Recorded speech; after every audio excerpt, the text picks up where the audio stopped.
मीरपुर नाम के शहर में तेजस अपनी पत्नी नीरू के साथ रहता था। पति पत्नी दोनों ही नौकरी करते थे। एक दिन तेजस गांव अपनी माँ के पास फोन करता है। हेलो, प्रणाम माँ। जीते रहो माँ, तुम दादी बनने वाली हो।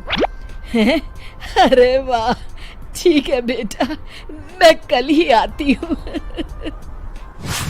जब माँ जी शहर पहुंची तो बेटे बहू ने बहुत अच्छे से स्वागत किया। लीजिए माँ जी, चाय। अरे गर्मा गर्म पकोड़े ले आओ माँ के लिए। नीरू रसोई में गई और 2 मिनट में ही पकोड़े ले आई। जी ये लीजिए। बहू जादू से बनाए हैं क्या? अभी तो रसोई में गई थी। यम्मी। माँ जी, शीला रसोई में पकोड़े तल रही है, मैं बस लेकर आई। हे भगवान, मेरा धर्म भ्रष्ट कर दिया तूने। अब तो गंगा जल से शुद्धिकरण करना होगा। दूसरे दिन, माँ जी मैंने नाश्ता बना दिया है, ऑफिस जा रही हूँ। पर अभी तो घर का सारा काम पड़ा है। शीला आती ही होगी, झाड़ू पोछा बर्तन कपड़े वो सब कर लेगी। हमारे जमाने में घर का सारा काम हम ही करते थे।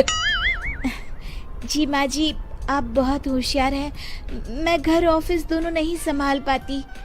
तो जरूरत क्या है घर से बाहर जाकर चाकरी करने की? वैसे भी घर का काम खुद करने से घर में बरकत आती है, समझी? पर माँ जी।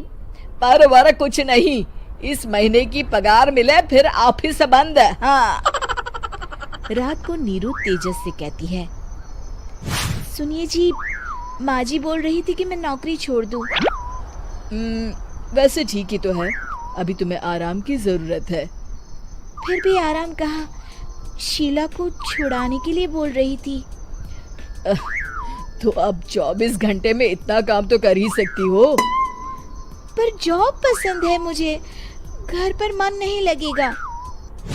अगले दिन जब दोनों ऑफिस के लिए निकल रहे थे, मेरी तो कोई कीमत ही नहीं है इस घर में।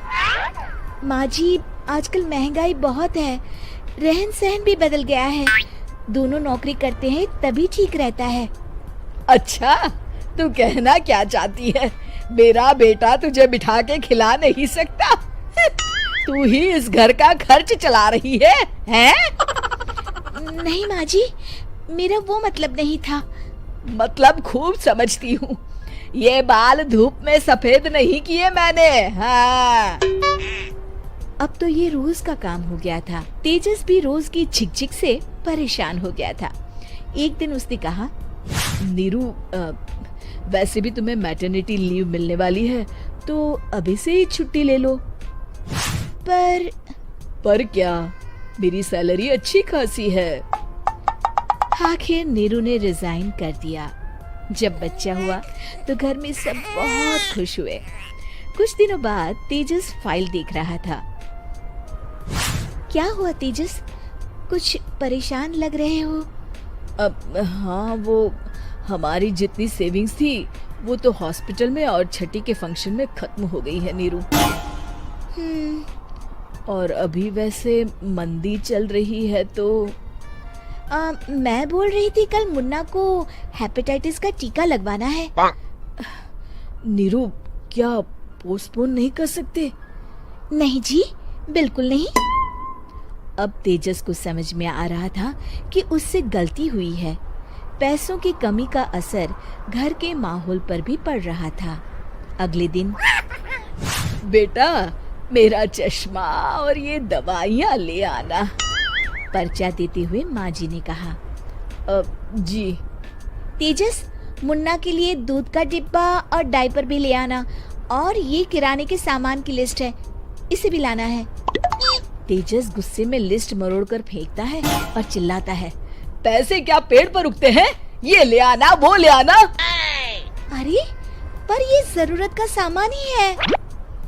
वो गुस्से में बिना कुछ कहे ऑफिस चला गया। अरे लंच तो ले जाइए।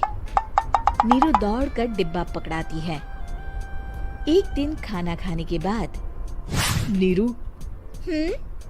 अब तो मुन्ना कुछ बड़ा हो गया, तो अब तुम वापस ज्वाइन कर लो ना जॉब। पर इस रिसेशन में जॉब मिलना बहुत मुश्किल है। ट्राई तो करो। फिर मुन्ना, माँ जी है ना, और एक फुल टाइम मेड भी लगा लेंगे। पर माँ जी, उन्हें तो पसंद नहीं। तभी माँ जी वहाँ आ जाती है और प्यार से नीरू के सर पर हाथ फेरते हुए बोलती है, अब मेरी समझ में आ गया बहू, पहले के और अब के समय में अंतर है। तुम काम शुरू करो, मुन्ना की जिम्मेदारी मेरी। मेरी प्यारी माँ जी। ये कहकर नीरू उनके गले लग गई।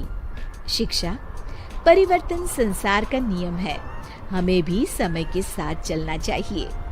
उम्मीद है कि आपको हमारी ये कहानी पसंद आई होगी।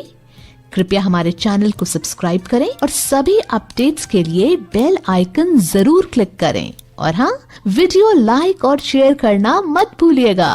Bye bye.